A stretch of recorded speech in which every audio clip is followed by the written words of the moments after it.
دوستان ببینید، میخواستم در مورد یه سری مسائل صحبت کنم تو حوزه نرم افزار که من خودم خب سابقا 14-15 سال تو این بازارم، تو این کار دارم، میام با شما جلو و خدمات میدم به یوزرها. یه مسئله‌ایه که توی 2 سال اخیر 3 سال اخیر خیلی ترند شده و من خیلی چالش داشتم باهاش. این قضیه اصلا شاید گفتنش خوب نباشه، گفتنش درست نباشه، نمیدونم، اصلا شاید خیلی‌ها بیان هیت بدن بهم یا هر چی، اصلا مهم نیست، ولی حس کردم شاید لازم باشه بدونیم. عزیزان من، این اینستاگرام اصلاً به درد یادگیری چیزی نمیخوره. طرف میاد یه تریکی رو به شما یاد میده، میگه بیا با این روش گوشیتو ضد سرقت کن. بعد شما میری تو اسکرین تایم گوشی یه چیزی رو دستکاری میکنی، بعد خودت میمونی توش، یادت میره کدوم مسیر رو رفتی که دسترسی تو به آیکلود بستی. بعد شما دسترسی به آیکلود بسته است، میخوای گوشی تو آپدیت کنی،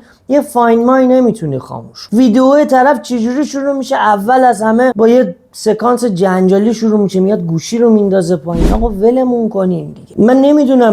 بعد از اون طرف دیگه خب اینستاگرام خیلی سوشال میدیای قوی شده توی بازه زمانی کنونی، خیلی بین یوزرها طرفدار داره، ولی عزیز من اونجا اصلا جای منطقی نیست. بعد از اون طرف دیگه مثلا یکی میاد بهت میگه بیا با این روش ها کیفیت دوربین آیفون تو ببر بالا. یعنی شرکت اپل با اون عظمتش عقلش نمیرسه این تنظیمات رو به صورت پیش‌فرض بذاره. بعد یه موبایل فروشی که 1 هفته است، 1 ماهه، 1 ساله، 2 ساله داره کار میکنه، میاد یه تکنیکی رو بهتون میگه. بعد از اون طرف مشکل سیو شدن عکس و فیلم ها پیدا میشه، خیلی مشکلات دیگه، یا لنز رو بلور میکنه. خیلی مشکلات رو من اینجوری میبینم.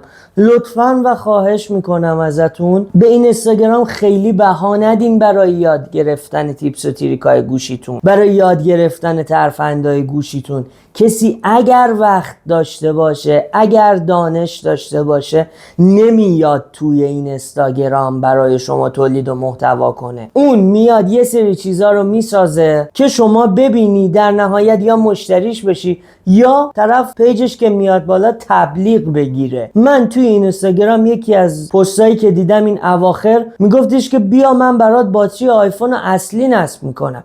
مگه باتری آیفون اصلا تو ایران پیدا میشه اصلیش؟ هر چی که هست های کپیه، هر چی که هست نهایتش دیگه. خیلی بخوام بهتون لطف کنم یه دونه تگ سر راهش میذارن که خود همون تگ خرابی داره. عزیزان من، توی این اینستاگرام اصلا جای خوبی نیست برای یادگیری. بی خیال این اینستاگرام برای یادگیریشین. این اینستاگرام محتوای سرگرمیه، یعنی میخوای نیم ساعت مغزتو خالی کنی میری تو این اینستاگرام، که باز هم من پیشنهاد نمیکنم. بهترین جایی که کسی میخواد تولید محتوا کنه توی یوتیوب هستش، چون میدونه اگر یه محتوایی رو تولید میکنه یه درآمدی داره و هیچ کسی عاشق چش و ابروی من و شما نیست که بخواد رایگان بهمون چیزی یاد بده. توی این اینستاگرام یا یه محصولی رو میخواد بفروشه به ما، یا میخواد خودشو پروموت کنه، خودشو بیاره بالا، بعدم تبلیغ بگیره. آقا نکنی. من برای خودتون میگم. من که از اون طرف دیگه یوزر میاد کارشو راه میندازم، پولش هم میگیرم،